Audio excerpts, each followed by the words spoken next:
Okay, for entrepreneurship here, let's go through one, maybe two other statements. Um, Moving along a little bit. The next one I want to go to, we did the starting point, okay, and hopefully you guys all walked through that without too many problems. I think I want to go down here to 5A and my operating expenses for year one, okay. And these are orange, and so these are the ones that I can fill in. It's going to make a lot of changes down here in this line of credit that don't worry about. I mean, those will change when we make some sales forecasts, right? And so I'm not terribly worried about that yet. These other things down here shouldn't change, but that one will change, but have no fear, okay? So here they are. This is not necessarily total, right? You guys might have some expenses that would be different than this depending on your type of business, okay? I'm sure now we would have to unprotect the sheet, which again you would click unprotect, you would type in the password 1234, and you could unprotect that, and you could add those.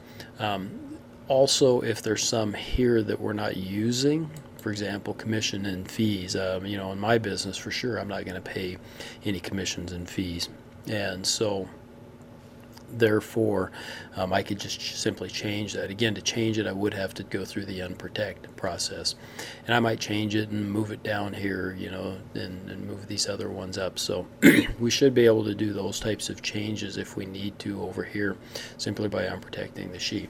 If you find that your stuff, your expenses are pretty well included in here, don't worry about payroll yet, because we're going to do separate payroll, okay?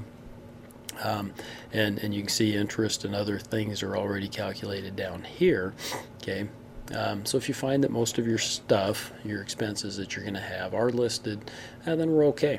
Okay, I think for my particular business, again, I'm doing a rental management thing, right? Okay, I think mine's pretty well included. Now, so I'm going to go through this, and again, I'm going to do things without the benefit of the research and whatnot. I want you guys to absolutely do some of the research, because you're going to need to tell me, if you say your advertising is going to be $300 a month, how's that broken down? How much of that's going to be in newspaper ads, and what are those going to cost, or radio ads, and what are that going to cost, and how much for hosting a website, those types of things. Or if somebody's going to keep your Facebook page up to date and you're paying them a separate deal, it's part of your advertising. Make sure that you're able to break those down, okay? If you need to, you could add notes over here that doesn't have a place for notes in this one. If you unprotect the worksheet, you could just add notes over here. Say, hey, I want to look that up later, okay? This is probably, if we're talking about advertising, probably the expense that's most, and when I've had guys come in from Bear Paw Development that work on business planning, they say it's usually the most underreported or underestimated expense, okay? People don't realize that very small ads in the newspaper cost $100. That's a very small ad.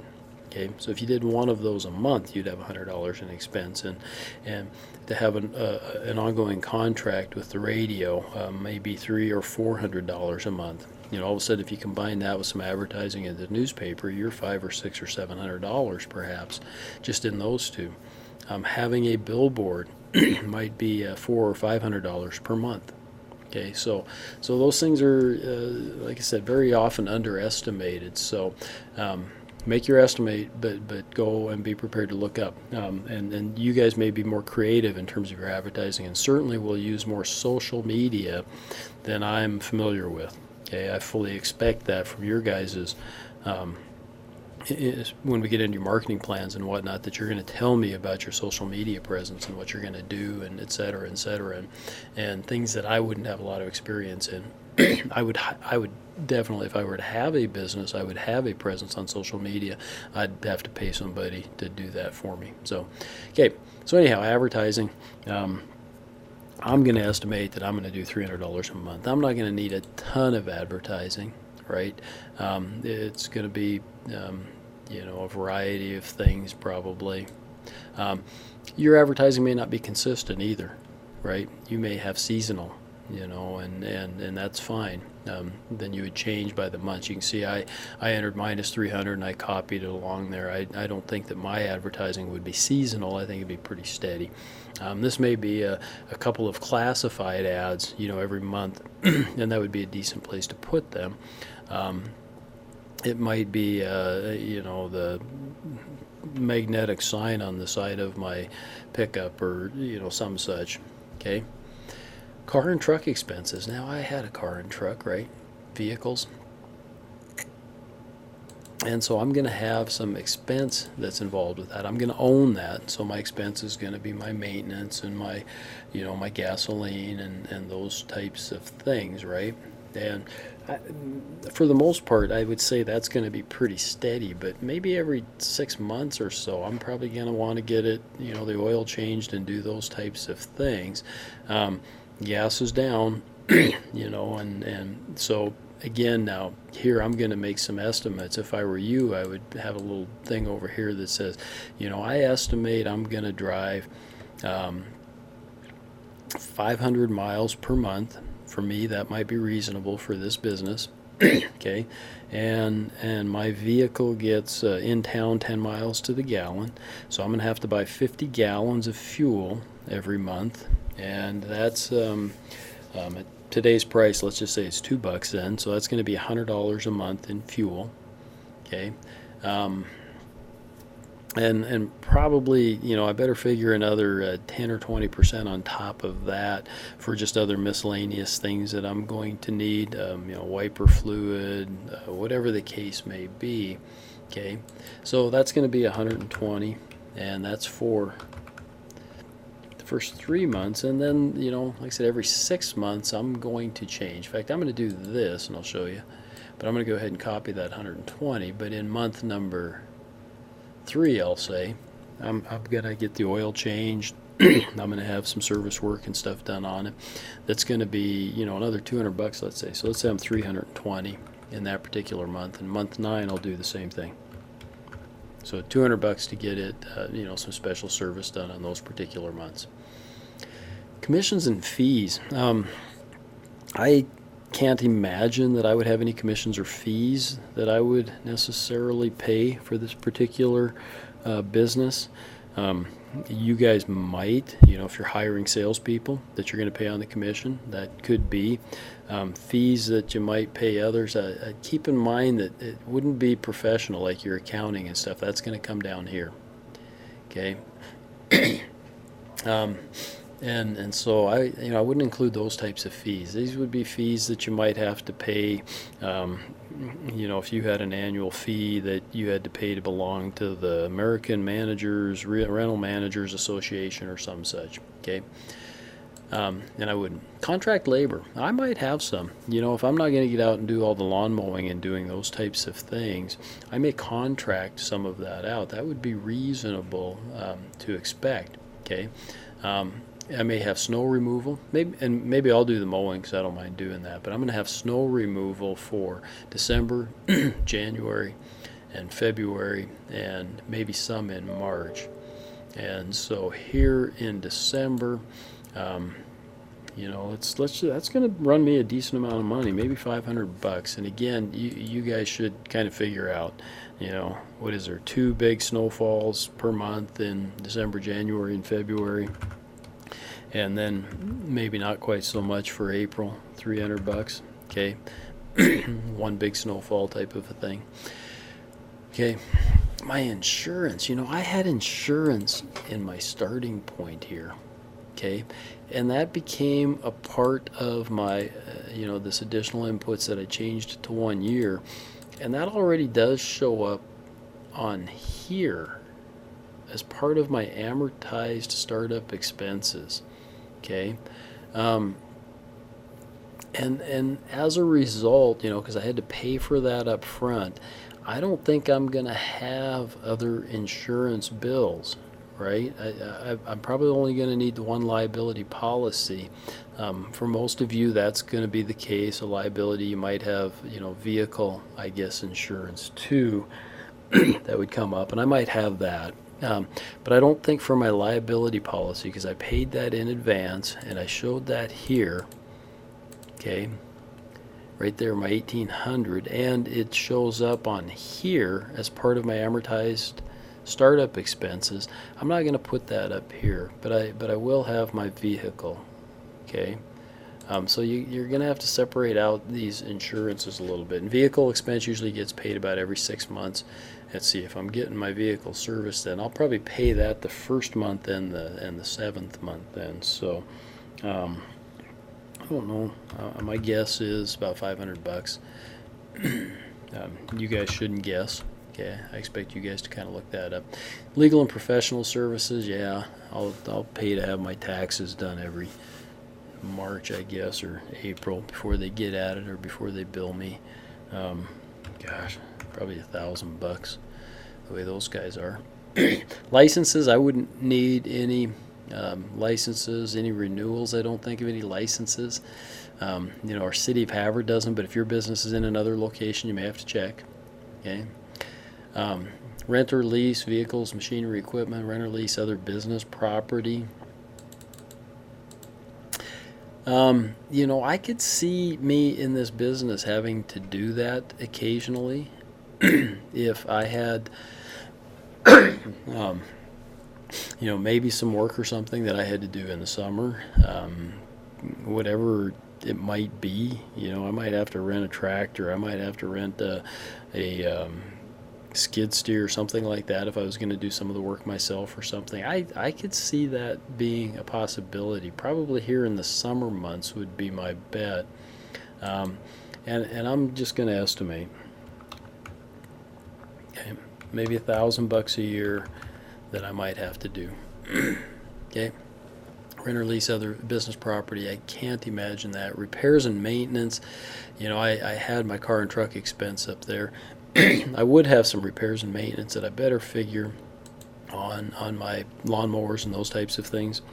And I don't know how to separate those out necessarily, because I could see me, using them all summer and then taking them in and having a guy work on them all winter and having to pay that as I go along. And so, again, you guys should probably do some research, but I'm going to do $100 a month. Okay. Supplies, I'll definitely need some supplies. There's things that I'm going to have to obtain. I'm going to have to go clean out apartments and do things like that probably. I'm going to need invoices, whatever the case may be. It's probably not going to be a lot, but $50 a month, say. And once again, you guys need to research that. Travel, meals, entertainment, probably not. I've got my own car and truck expense, driving back and forth to the rentals that I'm taking care of and those types of things. Yeah. Utilities, you guys will probably have. And again, that could be a seasonal thing, so you'll want to watch that, right? In the wintertime, you're obviously going to have higher heating bills. In the dead of summer, a couple months there, you might have higher electricity for air conditioning. You might have big water bills, those types of things. Okay. Miscellaneous, I don't know.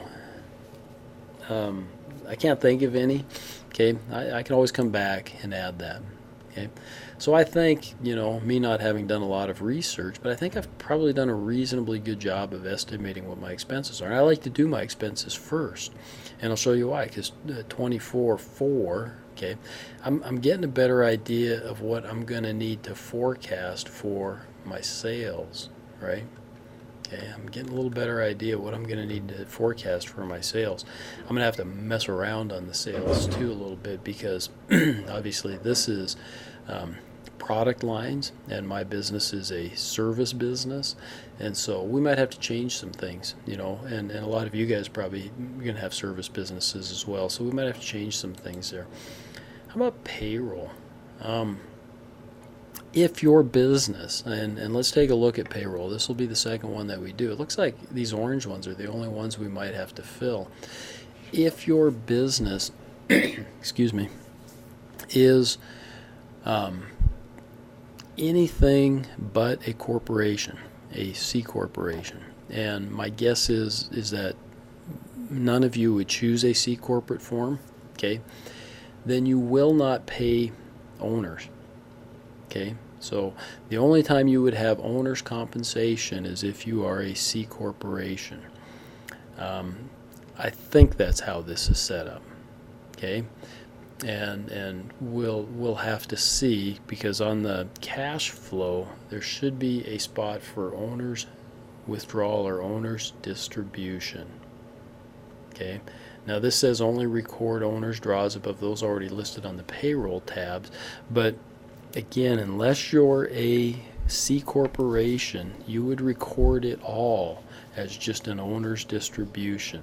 Okay, there's tax reasons why we do that, and maybe when I get to those forms we'll talk about it. But let's say on the other hand, and my business is a small one, as yours probably are, but I might need one part-time employee. I have to average the pay, okay, for out to 2 decimals. So I'm going to pay this person, what should I pay him? Dang, I'd like to pay minimum wage, but I don't know if I'd get a decent help at that, especially since it's just part-time. I think I'll pay him $12.25 an hour.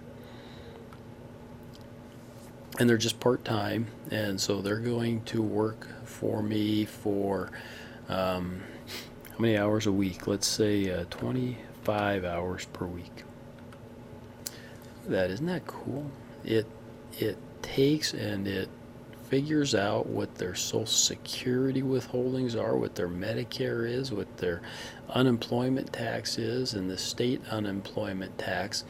What it doesn't calculate at this point is the workers' compensation, and in mine the workers' comp's going to be a decent rate. I'm probably not going to have an employee for a part-time person, either pension, health insurance, or other benefit, but I am going to have to pay I'm going to have to pay workers' comp, okay, and that's usually calculated as a percent of what the person's pay is.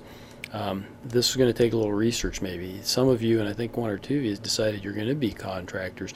Your workers' comp rate is going to be really high, okay, in contracting. Mine might be rather high in this because I'm going to have somebody out mowing lawns and maybe doing some things like that, right?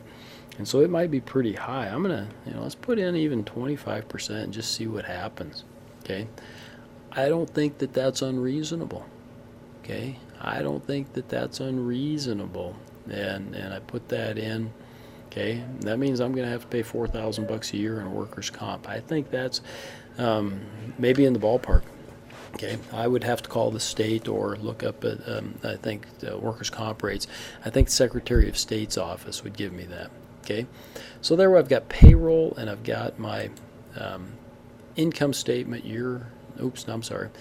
my operating expenses year one, okay.